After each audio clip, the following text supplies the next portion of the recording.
Good morning and welcome everyone to our today's webinar, which is on designing your coaching business model. Now, I kind of love and I kind of hate this topic because the love part is the designing part. There's a certain art to this, and I want to really sell you guys on that. There truly is. The part that I hate is business model.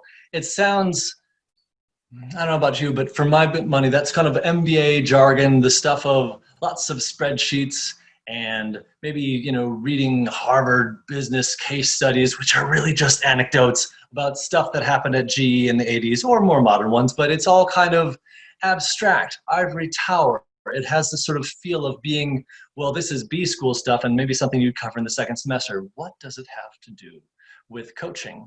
But what I'm here to say for you today is the good news that this is actually a richly creative endeavor. There's an awful lot that we can do when we strip back the MBAs of it all and get down to the real nuggets of what it means for you, boots on the ground style, as a practitioner of coaching and someone who's running a coaching business.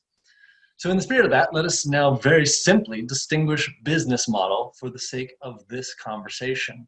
A business model, as far as we care, is a matter of what you offer and under what terms, things of structure and elements and duration and whatever else, and at what price. That's it. Those three bullets. That's your business model. And what has a certain plurality to it. I'm not just saying there's one thing that you offer. We're going to find that there's various building blocks and ideas where you can kind of have multiple things that you offer, each with little things, and that there's a lot of value and creativity in doing that carefully and mindfully. Now, to bring that carefulness and mindfulness, we want to consider the idea of having a business model that serves. Serves what? Well, there's two facets to what a business model can serve. First and foremost, your clients. Having a business model that serves your clients. There's a couple of facets to this, and one of them that I find most important is to meet them where they're at in terms of the various considerations that they're bringing as someone who's going from totally uninitiated all the way to old friends of having worked with you for a long time. You want to meet them in terms of the money that they have for you to invest. You want to meet them in terms of the time and energy and effort that they have to put into what you have to do. And even there's a lot of benefit and power to meeting them in terms of the belief in you, which will change statically over time. First impressions, okay, maybe, to wow, this person is the real deal. This coaching methodology is the real deal. I'm totally in. They can be all over the board, and that is itself is a thing that will change over the course of your relationship with them. The other way in which a business model can serve your clients is to allow them to ease into all that you have to offer. You no doubt have a body of expertise, distinctions, things that you have to teach, ways that you have of being of service to your clients. And it's nice if they can have something better than just, well, go all in. This is the one thing we have, take it or leave it. Doing a trust fall into going into the high-end tier package, the total experience, the full plunge, is a bit of an anti-pattern. Sure, there may be some people who are in the right headspace and you've landed for them in the right way, that they're willing to take that, but that actually leaves behind an awful lot of people who are maybe not as initiated, maybe not as confident that is ready to take that step forward. So better than that is to offer variety in the level of engagement that any client at wherever they are in terms of being initiated or uninitiated are at, so that they can kind of ease into the real work that you have to do by virtue of giving them maybe a little taster or lighter weight nuggets of what it is that you offer. Now, we also want to consider a business model that serves you and more broadly your enterprise, the coaching business that you run, the coaching organization that you are charged with, your own personal practice, whatever it is, your business enterprise, because part of the business model is you're running a business. And so the first and most obvious aspect of serving your enterprise is the whole prosperity thing, making enough money to make it worthwhile. There's a couple of things that can be nice about a business model, something that might give you a little bit of predictability or sense of what's coming down the pike near and midterm about cash flow. Another one is something that, really mapping out that the work that you do with your clients is giving you an effective hourly rate that works for you. Sufficient to pay the bills and keep the lights on, certainly, but also something that makes this job worthwhile, fulfilling, life-giving, and certainly one that honors the sort of expertise and experience that you have to provide to your people. The other facet of having a business model that serves you is one of manageability. Simply a matter of, well, Do you have a nice cadence of the hours that you're putting in? This is the stuff of avoiding burnout, but also having yourself reasonably engaged at a suitable time and using your time in a way that works. Scalability. Can you serve the number of clients that you would like to serve and do it in a way in which your time is best leveraged? These are actually interesting facets of business model design, because we can design for what does leverage your time well and what gives you that potential, that opportunity to scale in the ways that you want. And then finally, one of choice and freedom, which really is the matter of, well, being able to be picky with who it is you are working with and having the freedom to pass on certain things or get away for a week or a month for a mini sabbatical. These elements are something of having, again, a business that is truly manageable for you in ways that serves you. So, armed with that definition, and indeed a sort of rough mapping out of ideas of what is good and worthy and wanted in how a business can operate, let's consider some aspects. Now, as we go into this, again, I want to say that this is divorced from the formalities of MBA jargon and speak and higher things like that. And indeed, this might be in the to some degree in the realm of opinion, but all of it is well supported by those first principles of what we've built up in terms of what a business model means, how it can function, and what are the desirable attributes about it. As I go through these, any of these things that don't really map onto or jive with your own experience, that's fine. You'll have exceptions to what I'm laying down as a broad model for facets of designing a business model. All of this is meant to be more or less a survey of filling in the gaps of things you might not have considered in terms of how you craft your business model in order to, again, best serve your enterprise and your clients. So the first aspect that I want to consider is what I would consider to be the most basic table stakes operating business model of a coach, which I'm calling the therapist model, because it resembles seeing a therapist. It's a sort of if you've never thought of a business model, this might be the default position that one lands in. Something like, we'll talk weekly or monthly or on demand or whatever cadence, that's fine. It's a matter of whatever's on a client's mind. Some of this harkens from that sort of one of those ideals of being a very pure coach, where you're not guiding or having any opinions or injecting your expertise. You're just being the space and the clearing for inquiry. Very valuable stuff, but there's a certain flavor that has that is, again, looks like whatever's on the client's mind. We'll just talk about that and go from there. Paid per session and indefinitely. There's no sense of like start or finish. If you've never thought about having any sort of business model at all, this is a very fine and appropriate place to start. I call it the therapist model, though, because it does have that sort of resemblance structurally to what a relationship with a therapist is. There is a sort of like just kind of wherever it goes and being the space for it and being available and charging hours for that. It's a fine place to start, but there are a couple of drawbacks to it. One first and foremost is the lack of focus and accountability. That's not to say that there can't be focus or accountability in this, but by its very nature of being sort of ad hoc and as we go and wherever you're at, there lacks a certain sense of like, well, there's an end date where we can create an end goal for that. There's a certain endless thing. So what does it mean to truly be done? It's not defined.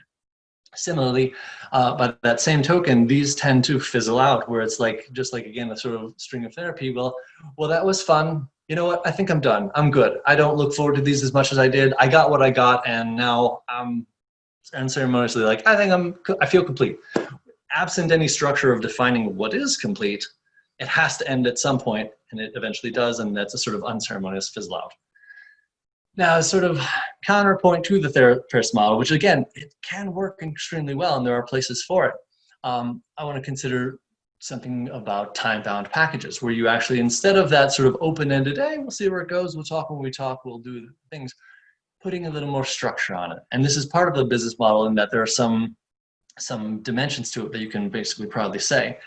That it ends, well, that opens up the possibility of speaking of the goal of the engagement, the broad arc. Cool, over the next month or over the next 6 months or the next year, here's what we want to accomplish. We'll have a sense of, did it get done or did it get not? If you're familiar with the SMART acronym of goal setting, specific, measurable, actionable, time-bound. I forgot the R. The R is in there somewhere. Anyway, not important. But there's a certain cadence of smartness where you can create a goal called, will this be objectively done or not by the end of our engagement? that opportunity to speak of it and creates a goal and a game. There's a commitment over time. Unlike the sort of indefinite, we'll just talk as long as you want to talk until you're not interested in talking, having these sessions. There's a certain say like, okay, I'm signing up for a month. I'm signing up for 6 months. I'm signing up for a year. That creates a certain skin in the game where there's a divorcing from, well, how you feel in the moment, week to week, might dictate whether or not this relationship ends. There's a sense of like, hey, you can be where you are. There's safety in the ups and downs, and we work through that. And then finally, these packages are nice because of that flexibility of what I mentioned earlier about being able to ease people into and meet them where they're at. You can have these packages be variable in several dimensions, such as duration. How long does it last? What is the frequency at which we talk? We can structure and have a cadence about it. And then the commitment level itself. How deep are we going? Are we just making a goal for surface goals, or more getting deep into total life transformation? All these things can be stated up front as part of a package, which gives, again, a little more texture and flavor to what it is you're offering, and a sense of mutual commitment to that's the game we're playing together as we work together for this time-bound period. The next sort of aspect of building blocks to making your business model and give it a certain richness to it and variety to it is what I call the tiered approach. Now, in a tiered approach, the real variable here is based on how directly you as coach are involved in the sort of one-on-one. And there's a sort of classic, model that CoachAccountable admits very nicely. Here's an example of which you don't have to have all the elements, but it gives you sort of a rough sketch of what can be done quite elegantly. And this tiered approach that's kind of classic, we have the tier one, which is just a course participation. You can be a course participant who is consuming materials that I've laid out and elegantly crafted one time, and for a small fee, get a taste of my expertise, get a taste of the kind of work that we'll do by doing your own work of consuming. Now, even tier one admits a little bit of nuance. You can kind of have it at three, sub-levels within. At the lowest, most base level, it's just feeding them content in drip fashion over a span of 3 weeks or a month or whatever, where they can just kind of consume things. The next level up is you make a course that calls for some involvement, some participation, some worksheets, some action items, some opportunities to reflect, track things, do whatever of actually doing the work to apply the materials that are being fed to them. And at the higher tier, sub-tier within here is you yourself might offer, hey, you're going to be doing this program. We're not having one-on-one conversations yet, but I will be looking in, checking in, making comments, and giving you feedback and constructive input. That itself is a magical thing, because when you're going through and consuming static material that's coming at it, even if it's interactive, there's something magical about knowing there's a real human being out there who's looking at and observing what you're doing and what you're not, and is still rooting for you and making the occasional comment, asserting their presence. That becomes the stuff of positive peer pressure and wanting to show up because someone outside of you cares. So all that's tier one. There's some flexibility in there itself. Tier two, maybe you offer the group experience. Hey, maybe you're not ready to pay for or go all in with one-on-one coaching. Why not join the mastermind weekly group or some sort of group coaching experience where, again, they can, at a lower price point than talking to you directly, they can join and be part of the community where, again, there's a sort of level of interactivity. It's not full on for you. You can scale that much better.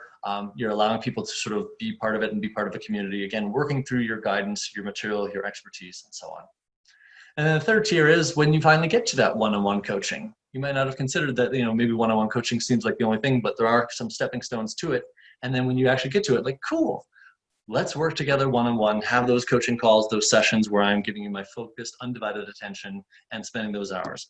Again, as we get up these tiers, we get more into the directly involvement. As we go lower the tiers, that's something you can do more scalably and more cost effectively for folks who are just wanting to dip their toes in and not quite ready to go all in. And finally, just kind of spitballing here, you can dabble with a tier 4, which is the stuff of exclusive experiences. If you've got a community that's thriving and you've got people who are really into it, you can make really baller exclusive things like, let's do a transformational retreat out for a week, an intensive where we'll all be here in a nice resort for a week and do whatever work there. That's sort of that highest tier where, again, it's the least people are going to be there. People have to ease into that the most, but it's something that you can offer it, again, to sort of mix up and be of value and meet people where they are at.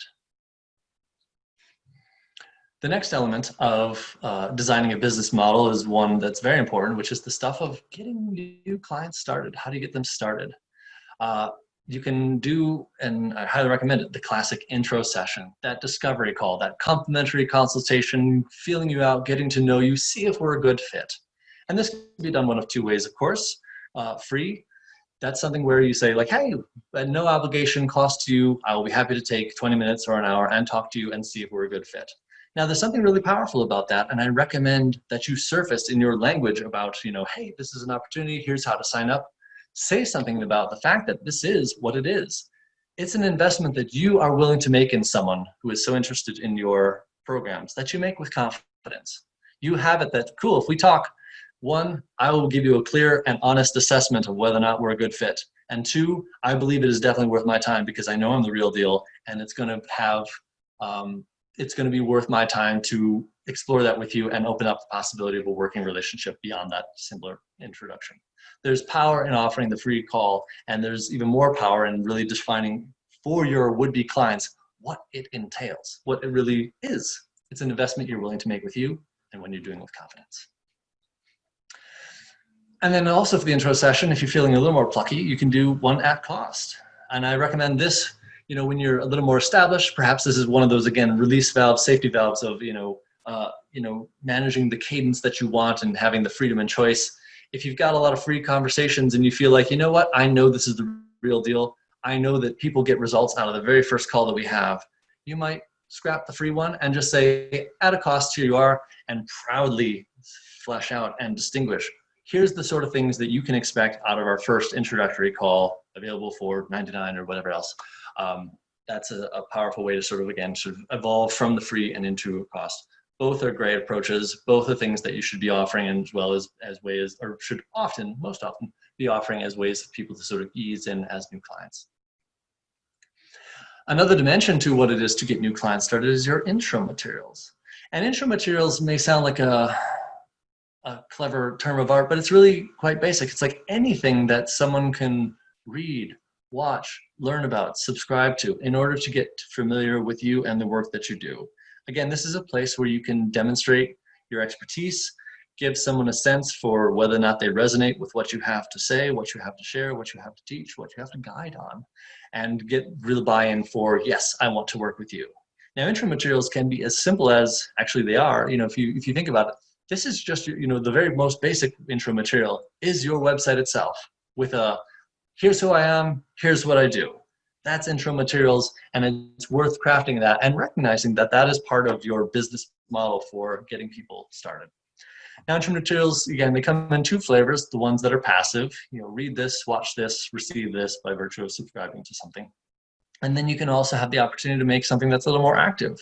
You can, again, make a Coach Accountable course that is delivered by CA. This is very much like that lower tier where people who are just getting the taste might get a little mini course that is with you.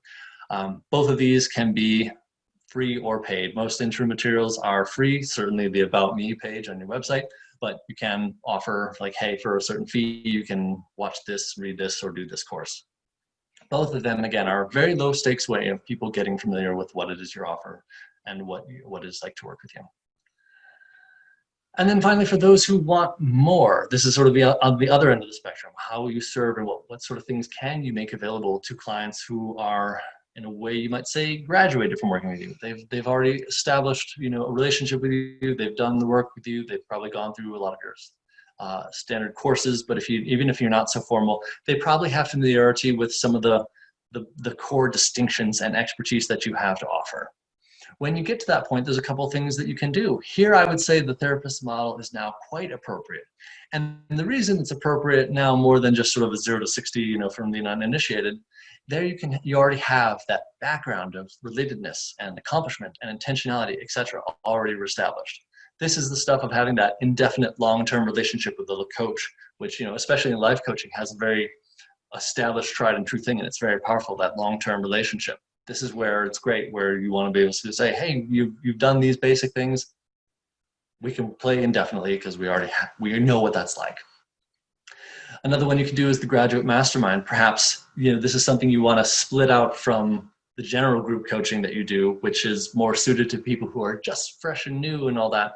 And maybe the graduate mastermind is something by invite only or applying only, where it's, limited to people who are already successful in your methodology, people who have already grown within your body of work, people who have demonstrated their willingness and ability to apply it to their lives. You can put those people together for a unique experience of a community of people who are thriving under your leadership in that way. And then there's another one that's sort of very hands-off. Again, kind of we're going down hands-on spectrum, and that's what I call maintenance access and records access. Now, maintenance access is the stuff of really using the tools that CoachAccountable provide for what I would call self-service accountability.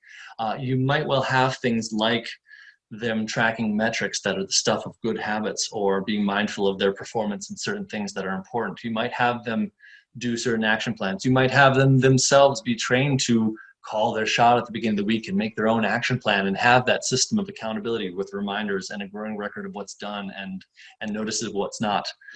That I would call maintenance access. Hey, we're not talking directly anymore, but by all means, you may purchase a plan, or if it's baked into your other things for indefinitely or for 6 months, you can stick around for maintaining those things. Use the tools that are here to participate and have those structures empower you to continue to use and apply and do those good practices that we've covered. Then the next one next to it, records access. That's a simple matter of, well, we're done doing all the work. It's been great. And here I give you indefinitely access to your record. You can pop in at any time and visit the treasure trove of insights and session notes and watch those videos and read those things and review all the things that happened during our working together. Both of those are powerful, and each for slightly different reasons. Both of them are serving that sort of long tail of someone who's really worked with you and sort of, again, loosely speaking, graduated from the program of what it was to get from you, and can continue on, have that be a part of their life and their experience with you.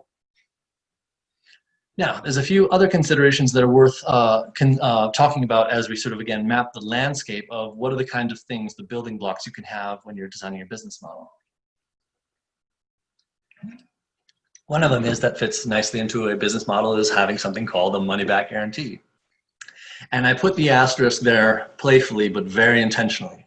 I think it's really powerful, and this is something that you can do thanks to using CoachAccountable, is have a certain qualifier called based upon actually doing the work. Now, if you've got a program or even an ad hoc, made up as you go, custom tailored to an individual of taking action and reflecting on things and watching certain materials and doing the work as sort of, shall we say, measured and administered by CoachAccountable, that ability to participate actively in the coaching program between the sessions. You say, like, we will give you a money-back program. We know this program works, but we know it only works when you actually show up. If you don't show up, you don't get your money back. If you do show up and you're still not pleased, no problem, we'll give you your money back.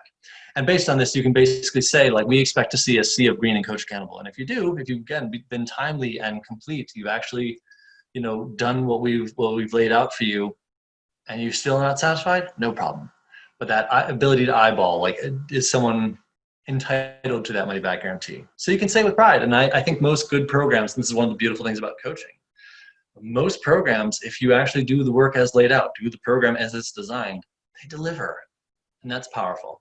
So putting a money back guarantee behind that, as well as co-creating a mutual obligation to show up and do the work, is a really winning combination. Now, I mentioned this a bit earlier, but that idea of having people apply to work with you. You might make certain programs be application only, or invite only. This is the stuff of requiring a suitable fit. And again, when people are just getting started, remember what I said about meeting people wherever they're at, you might not have such a high bar. But as you get into the higher programs, the deeper work of working with you, the invitation to the graduate mastermind, well, you get to be pickier at higher tiers. And that pickiness baked into your business model is one of those elements of, again, having choice and freedom around who you work with and getting to be choosy and making sure that people are showing up for what they need to show up if they want to have that sort of higher tier access with you. Last, a little note about garnering testimonials. It might behoove you to put into your business model an actual nice, tactful way to get those testimonials from people who have worked with you and are pleased. I think there are many ways to put in a tasteful ask that you can base right into your progress. In our webinar on the client lifecycle, we covered what it looks like to have that be a worksheet that gets delivered at the end of 6 months, right on schedule automatically, where they're asked to reflect on what did you get, what were the highlights, what were the lowlights, what differences does it make, and then you ask at the end a simple, may we share with the world people the things that you have said? Yes, no, yes, but anonymously. Give them that freedom, respect their wishes. Oh, it's important to respect their wishes. You don't want to be that coach for which people are on some sort of group event where they're sharing via Zoom, and then you just surreptitiously push the little red record button and people are like, wait, are you recording this? Are you going to share this with anyone? Make sure that any sharing you do about, the breakthroughs that they had, the real testimonials, the real, case studies, is with their full and complete blessing, because that's just classy, and doing it otherwise is kind of asking for trouble. And there you have it. So those are some of the building blocks, and this may all seem perhaps daunting, but I want to give you put on radar the idea of evolving this business model over time. There are a lot of really great ideas contained in the slides that we've already covered, but you don't need to start there. There are some really appropriate starting points that can be set up literally in an afternoon. One groovy starter point is just having intro materials. That's your website and you're about me and here's what we do and da-da-da. Like, the materials don't have to be fancy at all. It's just telling the story of who you are and what sort of work you do. Intro materials, an intro session. This can be set up in a heartbeat with CoachAccountable. Just make an offering for free and set up your appointment scheduling so they can book right from your website. And then one-on-one packages. Again, with offerings and engagements, you can set those up with, create your pricing plans and your structures and your how many sessions and all these things, all quite doable, quite easily, and make an access path for people to find and click through and purchase these things as they see fit. And again, that's a great starting point. That's a powerful way to, get people from a point of mere first acquaintance with you all the way into working with you for a nice duration of time that, again, gives a little predictability for you and a level of commitment on their part, and a game and a goal to play for over the duration of that package. And as you go, you can add things along as your practice grows, as you dabble further with what it is that you could offer with some of these ideas. Growing sophistication looks like, adding eventually or not courses that can be free or courses that can be paid. You can design certain modules, certain things that are sort of representative of your tried and true material and make those available. You can then get into having a group coaching thing when you've got sort of a critical mass of your clients, and if you feel out that there's interest in fomenting a community, start a group coaching program, offer membership into it. Retainer and maintenance packages, as people are sort of getting, again, past that phase of just getting to know you and working with you, and then like, now what? A retainer and maintenance package to, again, sort of stay on indefinitely for one-on-one according to whatever structure you like to co-create, or a maintenance package called, hey, it's been great talking to you. From now on, you can do certain things and take advantage of the structures of accountability and having a game worth playing to continue to apply these practices to your life. Graduate mastermind, if the group coaching thing is going well, and again, there's a sort of desire to have deeper conversations and go further into the material and applying it to their lives, you can make a select option for people who want to go to that next level. And then finally, that notion of top tier experiences. If you're really fomenting a community of people and they're really getting a lot out of working with you and want more, and maybe want to have community in person, maybe not so much during coronavirus, but when the world goes back to normal, having a destination retreat sort of event for the people who are interested. That's, again, meeting people where they're at and giving them something to grow into and rise to. So let's map all of this out. Designing your business model. So we're going to consider a spectrum of clients. And on one side, there's the uninitiated clients. And on the other side, those that are well established. But we're not just going to consider this spectrum. That would be interesting, but there's more nuance in terms of meeting people where they're at and being of service to them, and indeed in service to us and our enterprise and our time. And that is the up and down axis, which is the stuff of offerings that are less hands-on and then those that are more hands-on.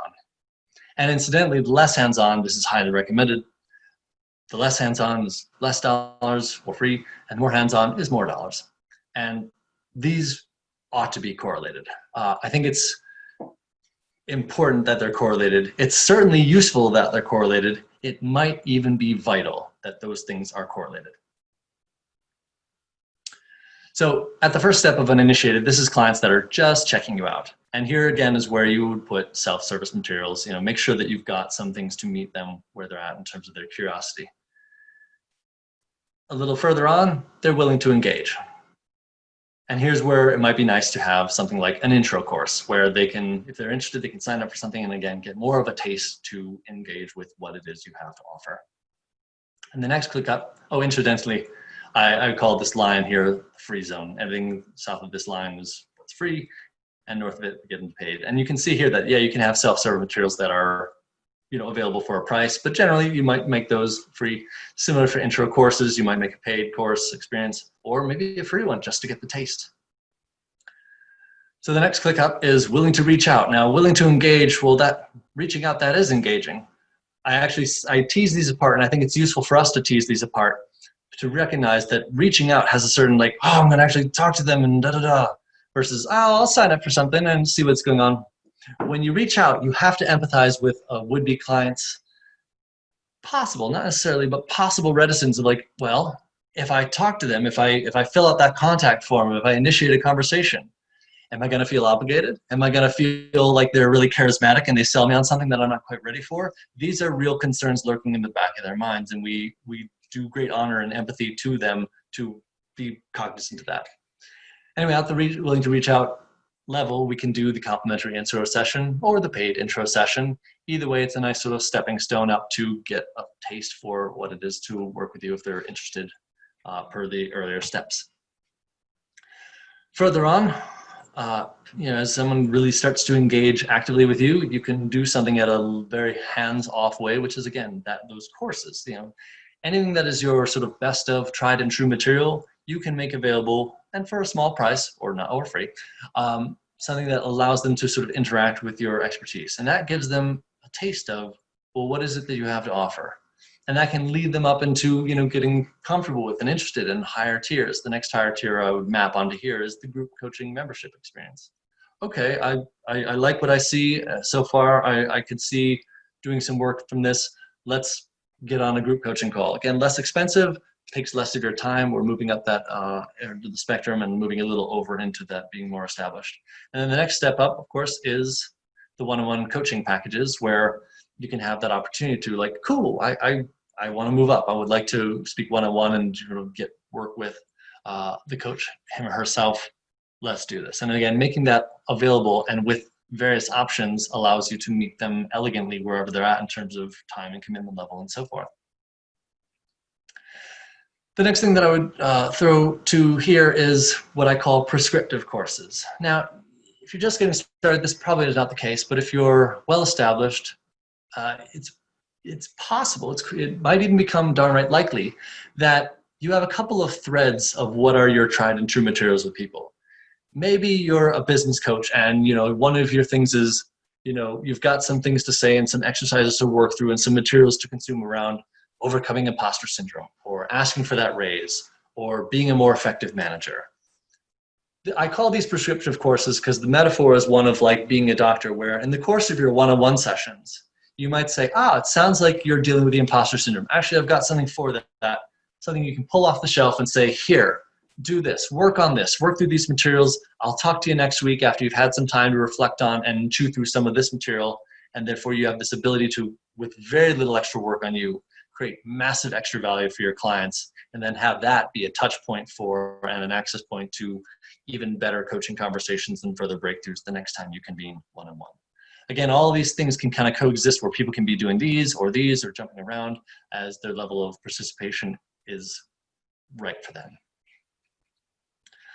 So the next tick on this thing I would call, again, like I said earlier, loosely graduates, people who have sort of been around with you and know what's what and gotten a lot of the wisdom that it is to do. They're comfortable, they've got that background of relatedness of working with you, and they trust your expertise, and they have a cadence of accomplishment and value getting and so forth. So beyond graduates, Mark, that's where I say it's appropriate to have that indefinite one-on-one, the long-term relationship of coaching. It's great, you can kind of meet them wherever they're at, and that's something that you can kind of co-create. Well, what do we want to do going forward if we're past all the more formal already pre-established, preordained, pre-mapped out ways of interacting business model style. Along here too, again, this is where you put the graduate mastermind, folks who have been around a while. You can have a little more hands-on, a little smaller, a little more intimate group, not quite the one-on-one, but there we have it. And then, this final dash is the stuff of old friends, people who have been around a good long time, and having things to serve them is interesting to map out as well. For that, I would say this is where the stuff of top tier experiences are, those more unique, exclusive offerings that you can make available to people to sort of really serve those who want to go deep and get really into what there is to get out of working with you. And then down here, lingering at and about the free zone, we've got records access, which again, you can just offer to people, deactivate their account in CoachAccountable, but say, hey, yes, they can log in and look at their stuff at any time. This is a wonderful thing because one, it keeps at their fingertips a record of, well, what was that treasure trove of insights and session notes and great materials that I got out of working with my coach over that time. Two, it also kind of opens the door for them to say, you know what, I'd like to get back into the fray. And by virtue of having certain offerings be client-facing, as in-app for purchase and or sign-up, you can basically have them have their own self-service mechanism to re-engage with you at a higher level if and whenever they want to. And then just above it is, again, the maintenance access. Similar properties of everything I described about record access, but then they're still active clients. So they can still be in, for example, their course that is bringing them their check-in worksheet every day or every week to keep up with those good habits. Maybe have a policy of like looking in on everything that they do there and commenting and encouraging you occasionally. Maybe you don't. That's your level of hands-onness to design as you see fit. And there we have it. There's some nice things to see about this overall topography, shall we say, of business models and the various things that you can put out there for your clients. This dot here is very important. Your would-be clients start here. They all start here, totally uninitiated, and they're not in a place to do anything hands-on just yet. And as we can see, the sort of direction here, as we move over and as we move up, this is the direction of rising difference making. As people move along this trajectory, you have the ability to interact with them more, to be more supportive, to make the bigger difference that you're out to make that got you in this business in the first place. And up here, of course, correlate to that is here we have the area of most difference making. So whatever we can do to guide them from this starting point to here behooves us. Now, I'm going to date myself just a little bit as a late stage Gen Xer who was 3 years old when it came out, but I was reminded of Frogger from the 80s, where the little Froggers down here and they got across the river to here. And each one of these lily pads makes it just a little more likely that Frogger will get to the goal of like having your coaching really make a life-changing, difference-making thing. There are some Froggers who have the tremendous stamina and will and that can jump all the way from here to here or all the way from here to here. But you will lose a lot of Froggers into the soup of the raging river with those crocodiles if there are no lily pads set out. So that really begs the question of evolving your business model. A lot of business models without any thought whatsoever. This is the starting point. Now, very few people actually have this. They usually have this one right here. Hey, I have a website. Check me out, or some way of like presenting themselves to whatever community that they are trafficking in and being of service to. Not bad, but by our Frogger analogy, we can do better. And so, it doesn't take much to offer this. It doesn't take much at all to offer this. This is, from this to this. Again, it's a little less scary. Well, what if I feel bad saying like, it's been fun, but there's no terminal point, so I have to disappoint someone by saying, I'm out, I got to cancel, coach. There's something truly relieving to your clients to say, and after 6 months, we're done. We can have a conversation to re-up, but there's no pressure. There's an elegant, natural ending part. This is the stuff that I was talking about can be done in an afternoon. You can have a business model that's a lot more approachable, shall we say, and of service to meeting your clients where they are than this by just doing this. And again, with just a little extra, you can add this little piece called, hey, when we're done, but I give you a lovely parting souvenir and or the structures to keep going with the certain disciplines that are useful when we're over. And then again, as you grow in sophistication, as you sort of, shall we say, put pen to paper about ideas and distinctions and expertise you probably already have, you can design things like a group coaching membership and courses that can make little, intro ways to get familiar with you. And again, everything that's on the lower tier of this thing is a blessed boon for your business because it's super hands-off. It scales beautifully. It allows people to sort of get warmed up to working with you without demanding a lot of your time. And then again, as you grow, you might, say like, you know what, I'm doing the paid intro session, perhaps in addition to, perhaps instead of, and then finally you might, add these last bits to get to the top tier experience. But basically, you don't have to have it all figured out on day one, but this map hopefully gives you some real clear ideas of where are your froggers falling into the river and how might they not, with the stuff of setup that is a mere one-time exercise in designing something and putting it out there and just letting it run and be available to people. Now that we've mapped this all out, sort of summarize that you really want to make your business model be something that is easy to understand and easy to buy. I've alluded to these parts of CoachAccountable before, but you've got at your disposal engagements with or without their invoicing plans. You've got the ability to create offerings. You've got the ability to create offering collections, which is the stuff of here's what's on the menu for various offerings that can be done, which is a really appropriate way for them to sort of see and choose their level. And all these things you can make findable. You can make them findable in-app to your existing clients, and for your prospective ones who are just checking you out or hearing about you from whatever channel, they can see it on their website and they can be linked to in other places. Posts on social media, your newsletter, your whatever users, groups, and places, your traffic where you're basically there to say, hey, if you're struggling with this, I can help. Click here and you can kind of see what I have on offer. To summarize all of this stuff about your business model, which again, if you're like me, you came to this conversation with business model being the stuff of MBAs and having to go to night school for 2 years before you can piece it together. No, you get to make this all up. So design a business model that serves both your clients and your enterprise. When it's serving your clients, you're meeting them where they're at. You're making it easy to level up as they feel comfortable in terms of time, money, and investment and belief in you. And therefore, they can grow elegantly into what you've got. And then for your enterprise, this is the stuff of leveraging your time so that you can focus as much as possible on difference-making coaching while serving as many people as you can. Thanks for watching, everybody. Let's open it up. Any questions that anyone has? This is a great time to unmute. If you got something on your mind, I'm all about it. It's a lot in the chat, so thanks to you for the nice illustration compliment.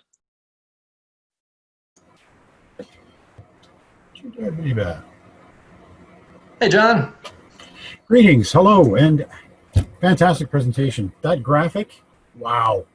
You just made the roadmap clear through all of the millions of offerings and suggestions and ideas about how to run a coaching business. So much more clear. Everyone's got something to sell, and there's a lot of folks doing a lot of great selling about any one of these given specific components. And they're presented, of course, as the nirvana you want to get to, as the only thing that exists, with none of this thing. I love your phrase about the rising trajectory of difference making. That's the part that is not part of the understanding about how clients actually experience you. So thank you. You've just moved the whole coaching profession forward 10 times. Holy smokes, I'm deeply honored. So there you go. I had a question though, but going back several slides, I gapped out because I guess I was thinking about some of the wonderful things you were saying. There were some slides that I missed. You were talking about other considerations. And one of them, the first one I got, which was, what are my notes here? The money back guarantee. And then there was a second one that I completely missed. And then the third one was garnering testimonials. Can you remind me what that second one was? Yeah, applying to work with you. Ah, yes, an application process. Certain things might be come one, come all. Others have a degree of exclusivity and you got to work for it. I mean, one of my favorite transformational businesses says, we don't want you to depend on our programs. We want you to go out to your life and apply it. And I love that. There's something that has such integrity to it called, please don't do the next program until you've actually, had this stuff make a difference. I can't have you hooked on the buzz of like new, fresh ideas and inspiration. I need you to make this work for you. And then we can talk about giving you the next hit. Yeah, indeed. Indeed. Dessert doesn't mean as much until it's after dinner. Man. Right on. So yeah, there's that one. Yeah, hopefully that slide was worth catching as well. Thanks for having me bring it back. Is the mic on? What's up, Phil? Hey. Yeah, I do have a question. I love this Frogger metaphor. Like it's so clear that it's important to have these steps and to check where we're at.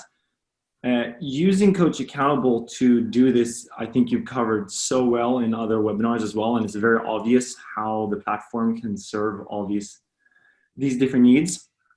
What I'm wondering is, where is a good place to start? Like, what if you would start with a self-serving material, like website, a landing page, but then trying to explain to these people that are just starting out, like uninitiated clients, that, hey, I got all these things going on, like, and all those things are not created yet.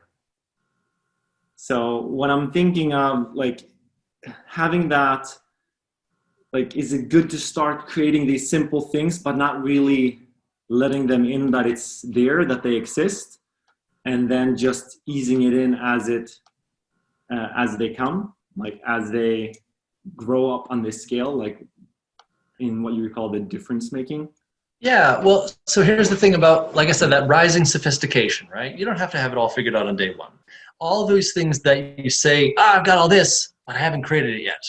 That actually can live quite strongly in your one-on-ones thing, where it's not sort of dished up in self-service manner, but it lives in the one-on-one conversation. You have expertise to give people today, and it might be really great to distill that expertise into a course that can be done scalably and cheaply by anyone who wants to sign up and get the taste. But that course doesn't exist yet. No worries.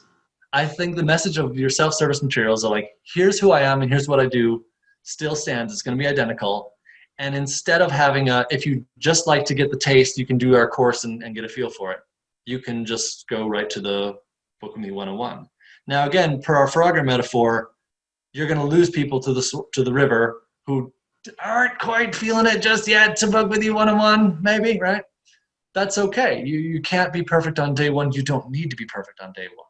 But you can allow the, shall we say, the wins, the confidence, the growing expertise about the workability of what it is you have to teach from those one-on-ones eventually trickle down and being distilled into, okay, here's a static course-like presentation of that same material that I know works, that I can suss out when I'm working with a person. There's almost a reverse irony of this.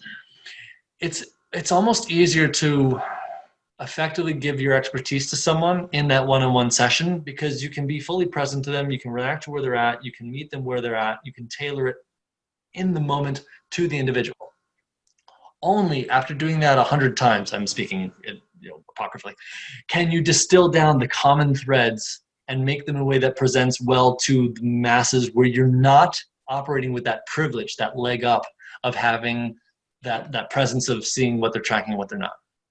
And that's why the irony is, like, yeah, the course is the lower tier offering. It's the harder thing to craft. Makes sense. Yeah. Again, that animation, as it were, the sort of animation where it's like, you can just start, it sounds like you're starting right here. Yeah. And then with a little time, a little bit of experience of this, you can add these other things in. And that'll come in naturally as you have the time for it, and, distill down that essence of what is to be presented that I've really honed through all these one-on-ones. It's really hard for someone like me, because I see all these tools in CoachAccountable and I know it can do everything.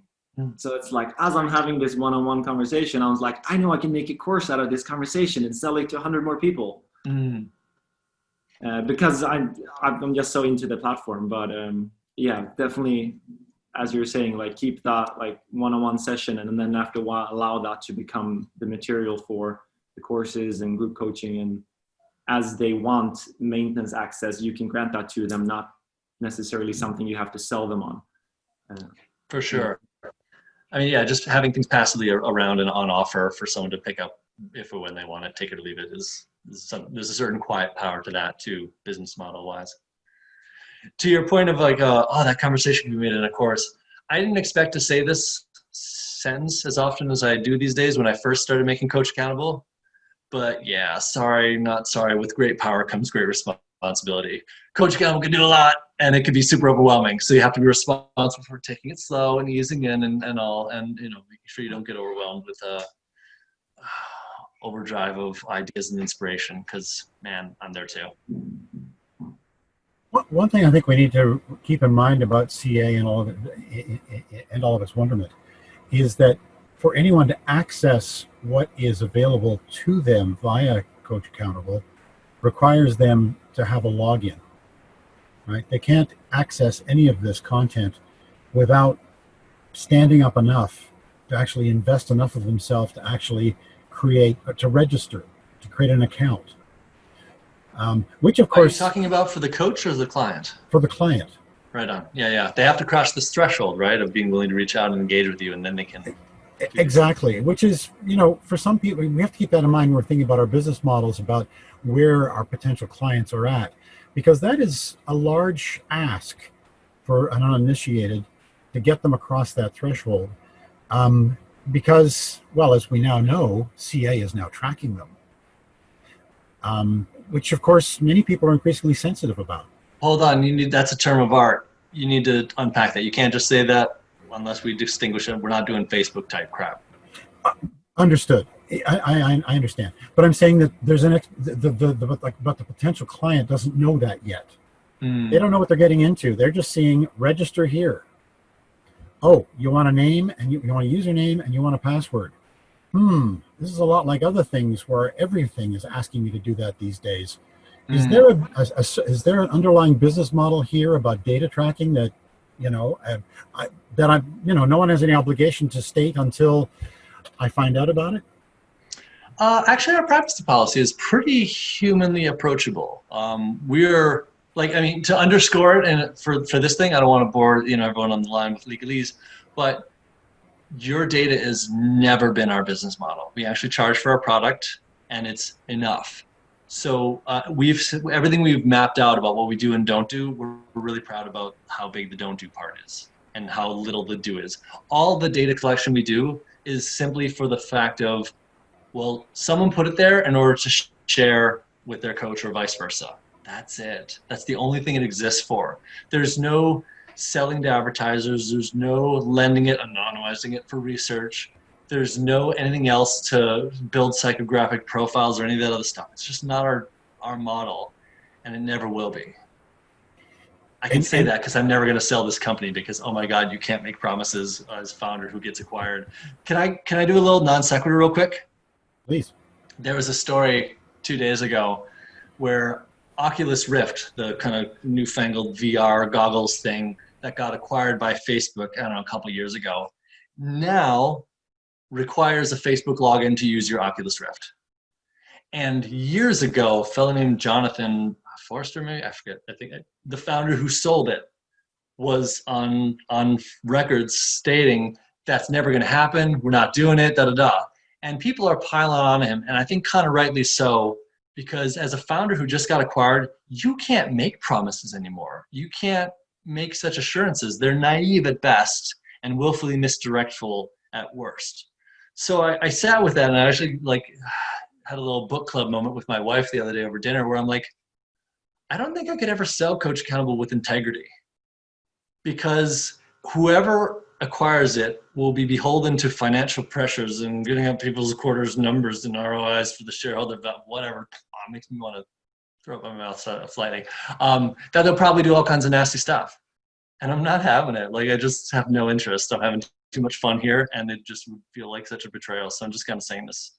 We're still recording, so for the ages, I'm just going to say no interest at all. And I'm really proud of our business model having nothing to do with data, I guess, to tie a bow on it to your original concern. Could I riff a bit on that as well? Please. It has been a major issue for me. We have a whole group of people, and we've had Tom's, who else? Anyway, names aren't coming to me right now, but there's been a whole group of really wonderful entrepreneurs who came up with high value based decision business models. They were full of integrity, doing things ecologically sound, all that kind of stuff. And then there comes a time And for some of them, it was I needed space on market shelves, and I didn't have so we sold silk was one of those. So we sold to whatever the German company was because they had funds and they could get us there, and on and on. Anyway, there's always a rationale, but in every case, the integrity of the company has disappeared because they're going into a whole different culture of why we're doing business. And if we really want to change this world and make it the world we want to have, we're kind of stuck with doing things differently. Yeah. However, that said, Tom sold out because they got old. So I just want to put that out there as something to think about. 40? I think I'm good for a while.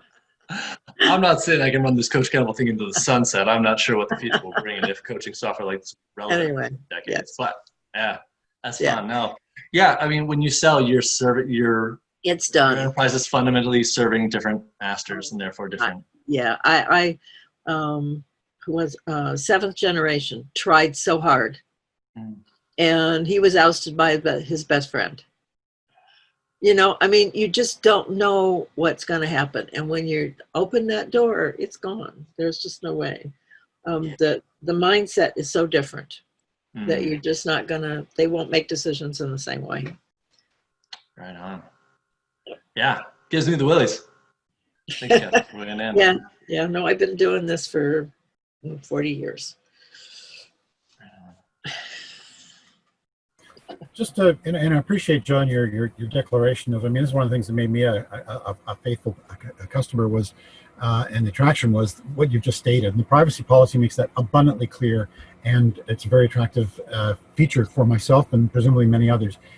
The point I was trying to make was that when we're proposing offerings to and opportunities for engagement with potential clients, we need to be considering the fact that for them to be able to access what CoachAccountable has to offer to support our businesses, that there's a moment of truth for them, that they have a decision that they have to make about crossing that threshold, about participating within a walled garden.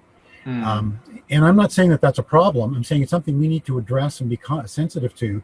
That all of these wonderful things that we could be doing, you know, on the left side for the uninitiated, and on the lower left quadrant, we need to be recognizing for them to be able to access these free resources, they've got to make an investment of identifying themselves. They've got to stand up enough to be able to do that. We need to make them comfortable enough to be able to do that. And maybe by stating clearly that the platform we're using is not about data gathering, that it is absolutely, it is an anomaly in today's marketplace. It is solely about services to be delivered only.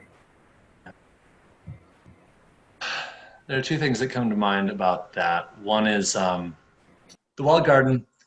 I think it's a weak business model to hold people's data hostage, so you can very easily and elegantly get it out, both a raw export data format that machines can read to use to whatever else, but also a more human readable, portable HTML export file of a client's complete record that you can give to them as a nice souvenir of working together with you at any time, which has no ties or dependencies on the CoachAccountable account logging in your active account and none of it.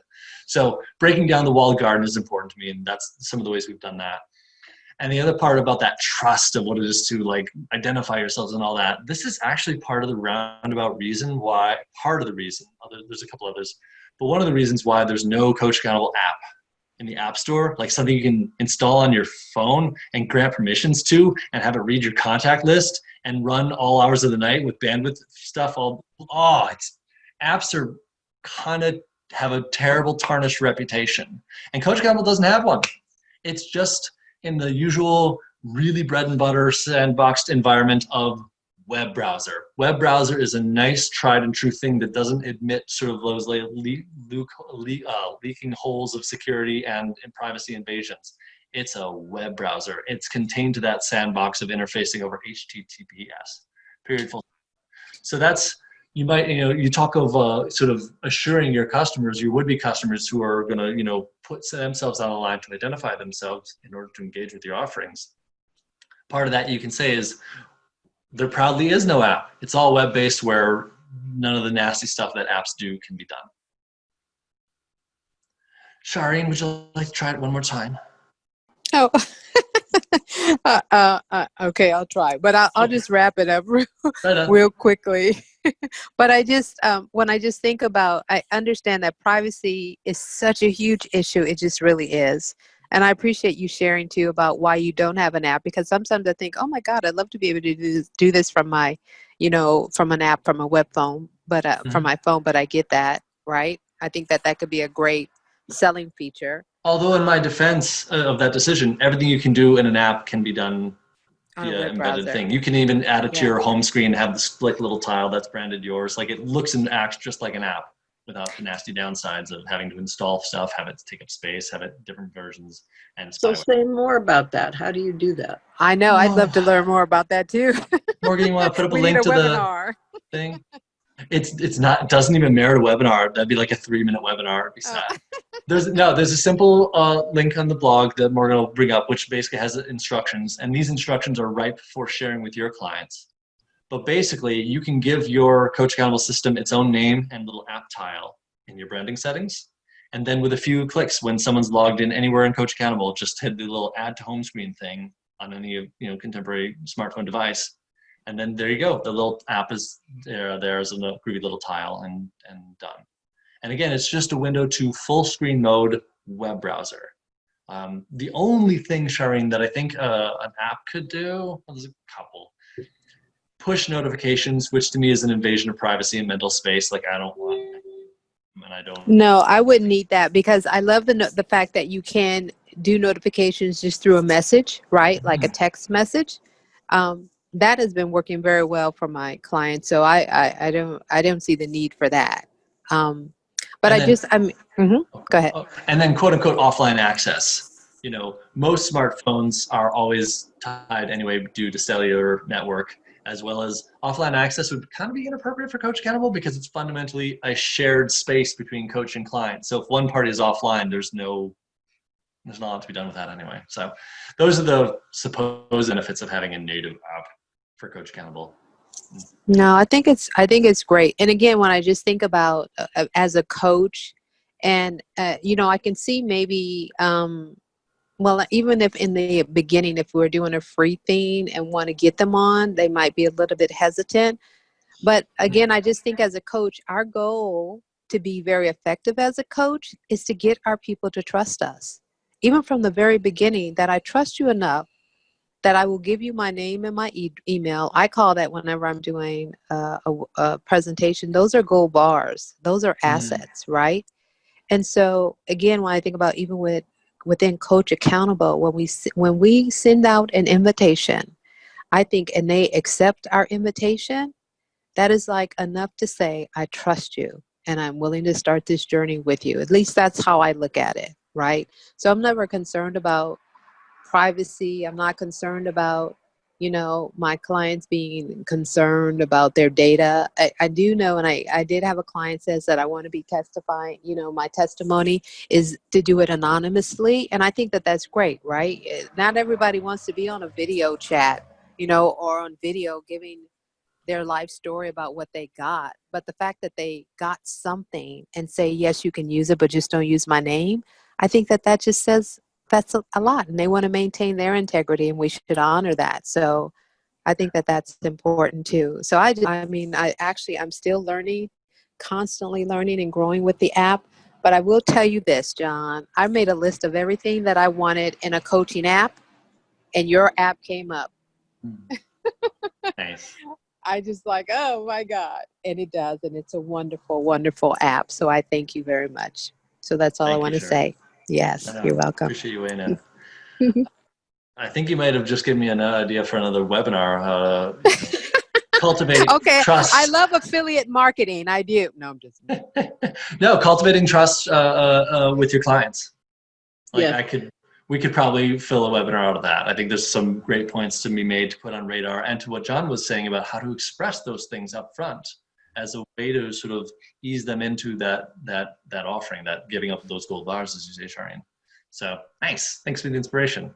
3 people raise their hands. Whoever wants to talk first gets it. I don't know how to do this. Anyone? I'll just read. This is Lolly, Fast Brain Coaching, and I just wanted to reiterate what was just said as well. I was on another coach platform when I first was looking for platforms. Unfortunately, I did not stumble across CoachAccountable. I am so glad that I found it. I've been moving all my stuff all out of the walled garden I was in. So I really appreciate that there isn't a wall there. But I've already had really positive feedback from my clients who are engaging in the app. They love having this collaborative space. I have clients going in and setting up their own metrics and their own actions. It's really been a great game changer and I'm wrapping up sessions and pushing out information much more efficiently. It's been just in the few weeks I've been using it, it's been a big game changer for my coaching business. And I have clients with ADHD. So streamlining and making, for them to be able to, answer their metric daily without having to click over to anything. That is a huge plus for them. It's a selling point. They immediately are like, oh yes, I want to be on, I want to join you in that space. And I have 2 client colleagues who have already switched over to CoachAccountable this week with big practices, and a couple of other coaches who are like, wait a minute, show me this. So getting a lot of excitement from my colleagues who want to know about it too. I think my one challenge right now, and maybe you can direct me if there's already a resource I haven't found, is, I went through that first book, the manual, but I'm having a little trouble figuring out my workflow in terms of what do I set up first? The schedule, the appointment types, or the invoicing, or the offerings. I'm still bouncing, pinging around and trying to find a workflow to get that structure set up. Right on. I should probably make a sort of like flowchart diagram with lots of arrows so you can just kind of cover the map as you go, because certain things are dependent on other things. Others are completely independent tasks. Right. Whatever order you want. Yeah. But for now, the lo-fi solution that we have for that sort of non-clarity is how to handle a session with the team. I mean, that's one of the things that we really get a lot of juice out of doing, which is like, well, what's important to you? Cool. Share your screen and let's go. We'll take an hour with you and show you around and get you set up with what you want. And that can be, 1, incredibly orienting. And 2, it makes us totally stoked because we keep hearing it in return. Oh, cool. I needed this too. Sweet. We're on the right track. And I'm going to give huge props to Morgan because she has spent time with me just on the phone. We're talking through, this is what I'm trying to set up, how to get that process going. She's been really incredibly helpful just in terms of getting me going. I just know like I said, I haven't set up, I'm just starting to set up the appointment types. Haven't even started integrating that invoicing, or how do I leverage the offerings, so finding out, it's so rich. There's so much. And you did a great job of saying, hey, listen, this is how you can start quickly and get going. But now I'm like, okay, now how do I start leveraging the richness of everything you've put in there? Well, it's a groovy problem to have. And like yeah, I said, exactly. to walk you through it entirely. But yeah, that's probably some sort of work product that we need to create of like that sort of just general map of the various cascading things that. Yeah. That would be very helpful. Choose your own adventure style where, again, certain things you can like, yeah, I'm never going to do that. Just exit off and then move on to this. Right. Right now, I'm not, when I started on CoachAccountable, I wasn't running groups.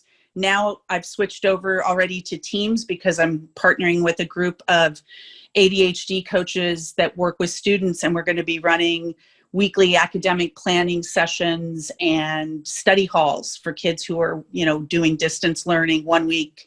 And things, or if they're back home totally. And so it was amazing timing that the teams shifted. So all of a sudden now I'm like, oh, I wasn't going to be using groups, but all of a sudden I am now. And so the teams launch was that shift was a big changer for me too, because all of a sudden I wasn't trying to figure out how to cobble together a system for 8 coaches managing all these different sessions that people could come in and sign up and drop in on. So version 4 is going well for you. It solved about a list of about 25. How do we make this flow to this, to this, to this, to communicate with 8 different client coaches with 8 different schedules, you know, and they're all, you know, I said, hey, listen, there's going to be some monthly per student, you know, admin to run this all through my CoachAccountable. And they're like, no problem. We'll amortize that over, you know, and to be able to have a space where we can have one payment funnel and I can be able to say, Joe, you know, your share of the client admin fee was this month, and you proctored 5 sessions with 6 in each one, you know, to be able to account that and just push that money out to them really efficiently also gives, I mean, we all work together. We all know each other. There's no trust or concern there, but just to be able to really have, you know, transparency in terms of what the numbers are, has made this whole program much more feasible. Nice. Those reports when it comes to sort of paying the team of coaches on the back end is something that I haven't devoted a lot of time to. I think most of the data is there and ready to grab. But I tell you what, Lolly, if you can conceive of, if there's some gaps in getting sort of easy to read intel for doing that sort of like push out the numbers and be able to know what you owe whom, let me know, because I'd be happy to consider a possible different new report that sort of is custom tailored to that.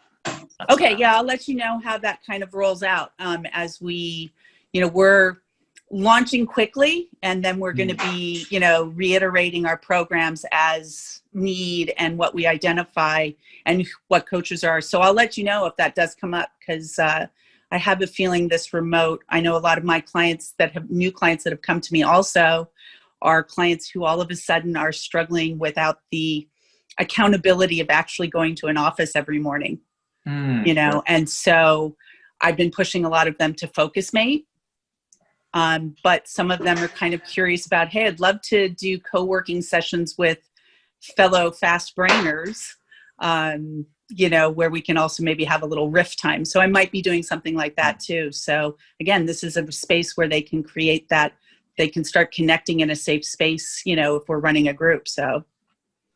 Good stuff.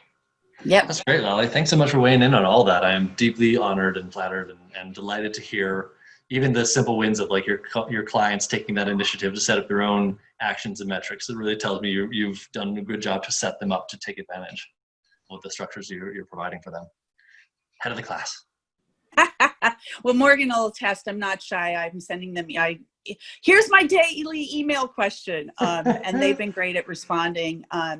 But I mean, I started off with trying to figure out how to put this up together with Trello. And I had a colleague who was really using Trello effectively with some of their clients. My clients were just like, yeah, this is not working for me. So I've tried a number of different things. Google Drive, using shared Google Drives. This has really been good. Brilliant.